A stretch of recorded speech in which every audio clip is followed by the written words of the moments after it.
یہ hand practice وغیرہ یا ان چیزوں کی طرف نہ لڑکے کے لیے جانا جائز ہے نہ لڑکیوں کے لیے جانا جائز ہے. یہ بالکل حرام ہے, اسلام میں اس کی بالکل اجازت نہیں ہے.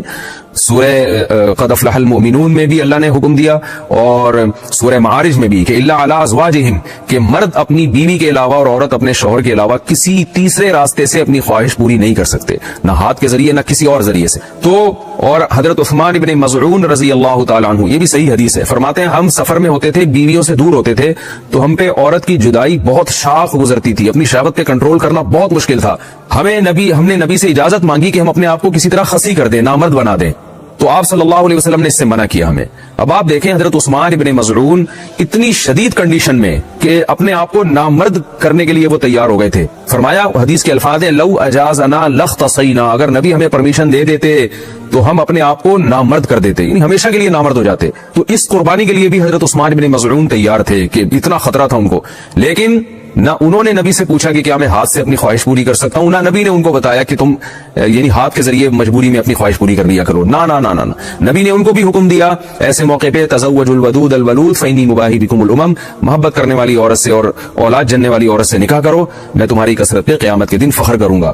تو آپ صلی اللہ علیہ وسلم نے بزبان حال بتا دیا کہ یہ جو اللہ نے تم پر, مرد پر اتنی شہوت مسلط کی ہے, خواہش مسلط کی ہے, اس کی وجہ یہ ہے کہ اللہ نسل چاہتے ہیں کہ مرد اور عورت کا ملاپ ہو. تو مرد اور عورت کو ایک دوسرے سے دور رہنے کے لیے پیدا نہیں کیا ہے, ملاپ کے لیے پیدا کیا ہے.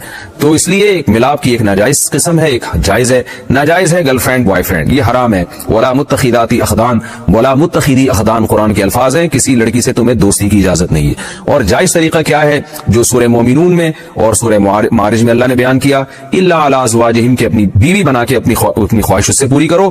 فإنهم غیر ملومین, اور اللہ نے فرمایا یہ لوگ قابل ملامت نہیں ہیں. اگر نکاح کے ذریعے آپ خواہش پوری کرو گے تو آپ کو دنیا تو ملامت کرے گی, لیکن اللہ کی نظر میں آپ کو سرٹیفکیٹ مل گیا کہ آپ قابل ملامت نہیں ہیں.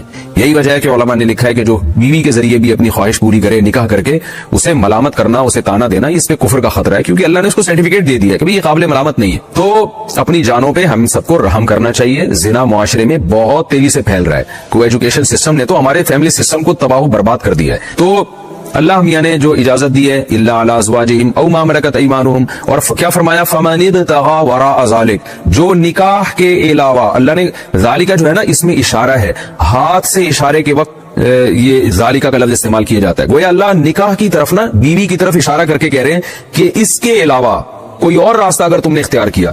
یہ کیوں, گویا ہاتھ سے اشارہ کیوں, پتا چل جائے بس یہی حلال ہے, ہینڈ پریکٹس حلال نہیں ہے تمہارے لیے. اسی طرح کسی اور راستے سے اپنی خواہش پوری کرنا حلال نہیں ہے تمہارے لیے. اس لیے اللہ نے بتایا صرف یہ بیوی ہے, صرف یہ ہے, اس کے علاوہ کوئی بھی راستہ اختیار کرو گے فاولئک هم العادون, یہ لوگ اللہ کی حدود کو توڑنے والے ہیں. تو یاد رکھیں, کسی مفتی کے فتوے کی بیس پہ یا کسی اسکالر کے فتوے کی بیس پہ یہ اس کو جو ہینڈ پریکٹس ہے اس کو حلال کرنے کی اجازت نہیں ہے. قرآن میں اللہ نے بہت واضح فتویٰ دیا ہوا ہے اس بارے میں. تو اس لیے آج کل نوجوان بہت تیزی سے اس طرف جا رہے ہیں, تو بہت احتیاط کی ضرورت ہے اس میں. ایک صاحب نے پوچھا ہے, نام میں نہیں لے رہا, کہتے ہیں کہ کیا زنا سے بچنے کے لیے چھوٹا گناہ کر سکتے ہیں, یعنی وہ کہتے ہیں کہ میں نے زنا سے بچنے کے لیے ہینڈ پریکٹس کی تاکہ میں زنا سے بچ جاؤں اور میں بچ گیا زنا سے. تو دیکھیں مسئلہ یہ ہے کہ بڑے گناہ سے بچنے کے لیے چھوٹا گناہ نہیں کیا جا سکتا, بلکہ وہ طریقہ اختیار کیا جائے گا جو پیغمبروں کا طریقہ ہے کہ بس بھاگے وہاں سے. حضرت یوسف علیہ السلام کو جب کمرہ بند کر دیا اور بلایا گیا زنا کی طرف, تو یوسف علیہ السلام نے راہ فرار اختیار کیے. تو شریعت کا اصول تو یہی ہے کہ بڑے گناہ سے بچنے کے لیے بھی چھوٹا گناہ نہیں کیا جا سکتا, بس دونوں گناہوں سے بچنا ہی بچنا ہے اور نکاح کی طرف جائیں آپ. باقی یہ کہ اگر کوئی واقعی میں مبتلا ہو گیا ہے, یعنی ایک تو لڑکے ہینڈ پریکٹس کر رہے ہوتے ہیں اور کہتے ہیں کہ ہم اس سے جو ہے نا زنا سے بچ جائیں گے, تو خوب